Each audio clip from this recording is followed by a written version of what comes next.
नमस्कार, news India देख रहे हैं आप। मैं हूं कुंदन जब्यार। मॉनसून सत्र शुरू हुआ है उत्तर प्रदेश विधानमंडल का, और विधानसभा में क्या कह रहे मुख्यमंत्री योगी आदित्यनाथ आपको सुनाते हैं।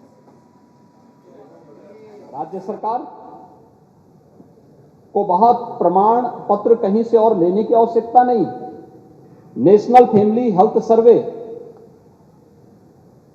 इस बात के प्रमाण प्रस्तुत कर रहे हैं। राज्य सरकार ने प्रदेश के अंदर हर एक व्यक्ति को बेहतरीन स्वास्थ्य सुविधा उपलब्ध कराने के लिए पूरी तरह हम प्रतिबद्ध हैं, और सरकार उसको पूरी मजबूती के साथ, पूरी प्रतिबद्धता के साथ आगे बढ़ाएगी।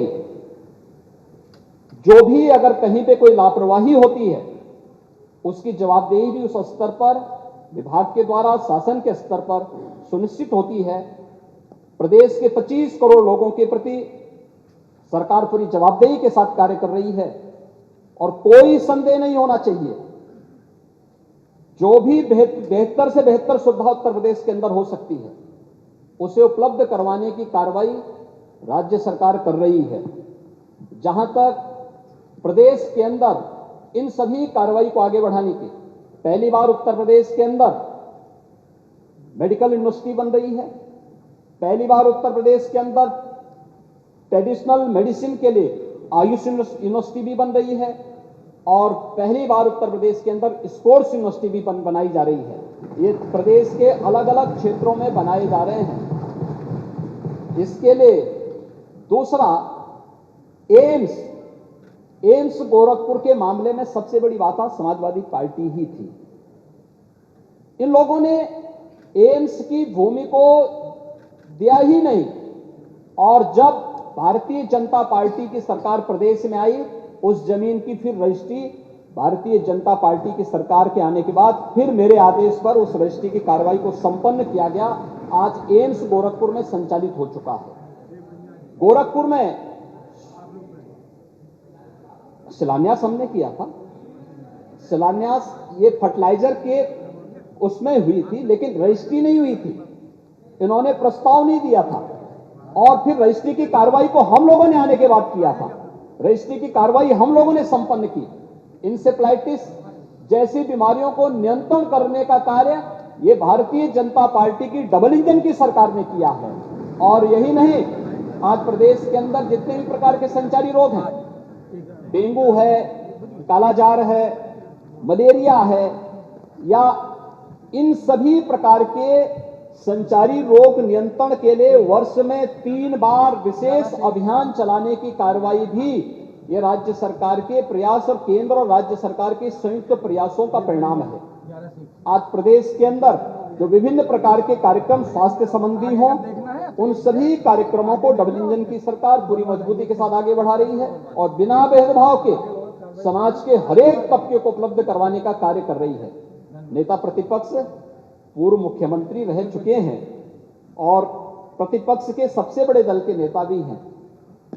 मैं उनसे आग्रह करूंगा कि उनको सदन में सच बोलने की आदत डालनी चाहिए। मैंने कल भी कहा था, समाजवादी और सच नदी के 2 कोने होते हैं, ये कभी एक साथ नहीं चलते हैं। और मुझे लगता है उनको इस सत्य को स्वीकार करना चाहिए कि जो कुछ भी विकृति थी, ये तो विरासत से जो हमें प्राप्त हुई थी, उसी विकृति को हम सुधार रहे हैं। उसी विकृति को ठीक करते हुए उसको और बेहतर करने का प्रयास किया जा रहा है। इसलिए अपने के पर जब वह इस प्रकार की टिप्पणी करते हैं तो स्वयं कटघरे में खड़े होते हैं। जब वह ये कहते हैं कि उत्तर प्रदेश के अंदर, जब उन्हें इस बात पर अफसोस होता है कि उत्तर प्रदेश में हर घर नल की योजना क्यों लागू हो रही है, उनको जब इस पर अफसोस होता है, क्योंकि वे नहीं कर पाए थे, लेकिन आज डबल इंजन की सरकार प्रदेश के अंदर हर घर नल से जल देने के लिए प्रतिबद्ध है और उस पर कार्रवाई कर रही है, तो उनको इस पे भी अफसोस हो रहा है। कम से कम अच्छे कार्यों को स्वीकार करो, अच्छा लगेगा। और मुझे लगता है कि बुंदेलखंड और बिंद क्षेत्र में इस वर्ष के अंत तक हम हर घर नल की योजना पूरी तरह लागू, हर घर तक पहुंचाने की कार्रवाई संपन्न कर चुके होंगे। प्रदेश में 30,000 गांवों की कार्य योजना अंतिम चरणों में चल करके उन पर कार्य भी प्रारंभ हो चुका है। जो हमारे गाजीपुर से माननीय सदस्य बोल रहे थे कि हमारे उसमें नहीं हो रहा है, ये पूरा क्षेत्र, चाहे वो बलिया हो, गाजीपुर, ये पूरा क्षेत्र यहां पर फ्लोराइड और आर्सेनिक से जुड़ी हुई जो समस्याएं हैं, इन सभी क्षेत्रों को हम लोगों ने चरणबद्ध तरीके से लिया है। आर्सेनिक, फ्लोराइड, इंसेफ्लाइटिस से ग्रसित क्षेत्र या फिर उन क्षेत्रों में जो जहां पर खारा पानी की समस्या है, जो पहले से डार्क जोन में चिन्हित हैं, सरफेस वाटर हो या ग्राउंड वाटर हो, इसका बेहतरीन उपयोग करते हुए हर घर नल की योजना को लागू करने की कार्रवाई चल रही है। लेकिन उनको इसलिए भी अफसोस है कि ये क्यों हो रहा है, वे नहीं कर पाए, तो उनको अपने किए पर पश्चाताप नहीं, लेकिन आज हो रहा है तो ये उनको बुरा लग रहा है। मुझे लगता है ये अच्छी प्रवृत्ति नहीं है। राज्य के अंदर इंफ्रास्ट्रक्चर के कार्य हों, बेहतरीन शिक्षा के केंद्र खोलने के कार्य हों, प्रदेश के अंदर स्वास्थ्य की बेहतरीन सुविधा को उपलब्ध करवाने की कार्रवाई हो, या फिर प्रदेश के हर गांव को बेहतरीन कनेक्टिविटी देने, इन सभी कार्यों के लिए धन की कोई कमी नहीं है। राज्य सरकार के पास संसाधन भी बड़े हैं, राजस्व में भी वृद्धि हुई है। कोरोना जैसी महामारी का सामना करते हुए भी राज्य सरकार ने पूरी मजबूती के साथ अपनी अर्थव्यवस्था को भी सुदृढ़ करने का प्रयास किया है।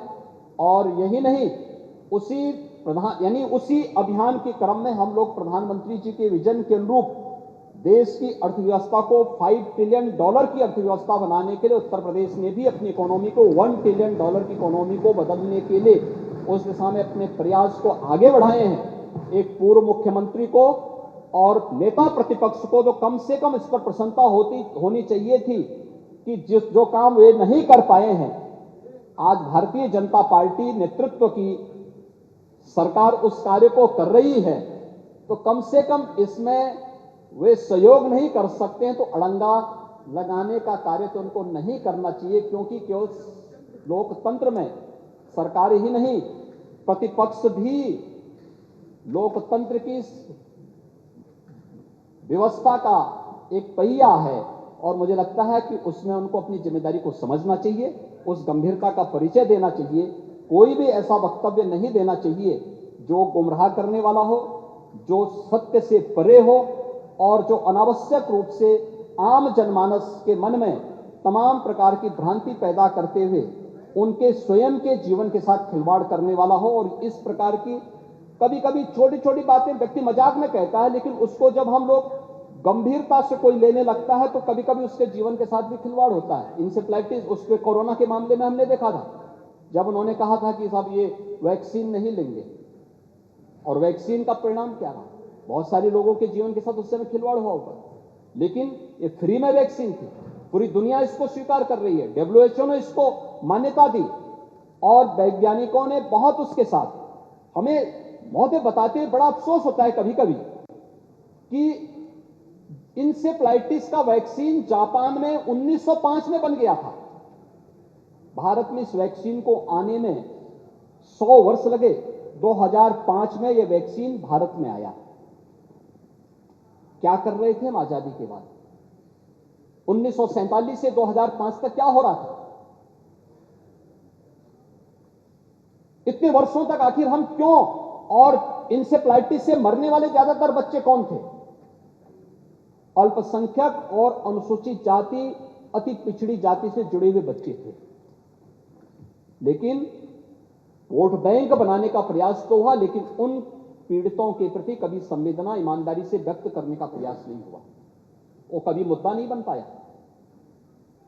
इंसेफ्लाइटिस के मुद्दे पर वैक्सीन को जापान से भारत आने में 100 साल लगे, लेकिन भारत के अंदर कोरोना जैसी महामारी आती है और मात्र 9 महीने के अंदर एक नहीं 2 स्वदेशी वैक्सीन प्रधानमंत्री मोदी जी देते हैं। इसके प्रति कृतज्ञता ज्ञापित करने की बजाय हम गफलत पैदा करें, लोगों को गुमराह करके उनके जीवन के साथ खिलवाड़ करें, ये स्वीकार्य नहीं होना चाहिए। और किसी भी जिम्मेदार नेता को और जिम्मेदार राजनीतिक दल को इस प्रकार की हरकत नहीं करनी चाहिए, क्योंकि यह जीवन के साथ, लोगों के जीवन के साथ खिलवाड़ करने जैसे मुद्दे होते हैं। और इस प्रकार के मुद्दों पर हमें हमेशा उसकी संवेदनशीलता को समझना चाहिए।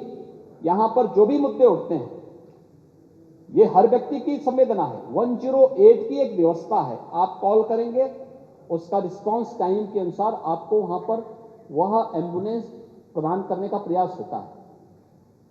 और हमेशा एक प्रयास होता है, एक व्यवस्था, एक सिस्टम दी गई, एक व्यवस्था दी गई है, लेकिन हम उसको कटघरे में खड़ा करें। शासकीय जो व्यवस्थाएं हैं हमारी सीएचसी की, पीएचसी की, डिस्ट्रिक्ट हॉस्पिटल्स की या मेडिकल कॉलेजेस की, हम उसको ही कटघरा में खड़ा करके आम नागरिक के मन में भ्रम की स्थिति पैदा करें, ये अच्छी स्थिति नहीं है। मुझे लगता है नेता प्रतिपक्ष को एक जिम्मेदार नेता के रूप में सदन में बोलना चाहिए, तथ्यों पे बोलना चाहिए, जो आंकड़े हों उन आंकड़ों को एक बार सत्यापन करा करके अगर वे बोलेंगे तो ये विश्वसनीयता उनकी भी, उनके दल की भी बनी रहेगी और साथ साथ इस व्यवस्था के प्रति भी आम जनमानस का विश्वास डगमगाएगा नहीं। और यह अगर विश्वास डगमगाएगा ये लोकतंत्र के लिए बहुत खतरनाक दिन होगा, क्योंकि जनमानस की भावनाओं के विरुद्ध जब भी कोई आचरण कोई व्यक्ति करेगा तो वह अविश्वास की स्थिति पैदा करेगा और वो लोकतंत्र के लिए सबसे खतरनाक दिन होगा। दुर्भाग्य से कुछ लोग अपने निहित स्वार्थ के लिए इस प्रकार का आचरण करते हैं या कर बैठते हैं, इसको लोकतंत्र में कहीं मान्यता नहीं देनी चाहिए।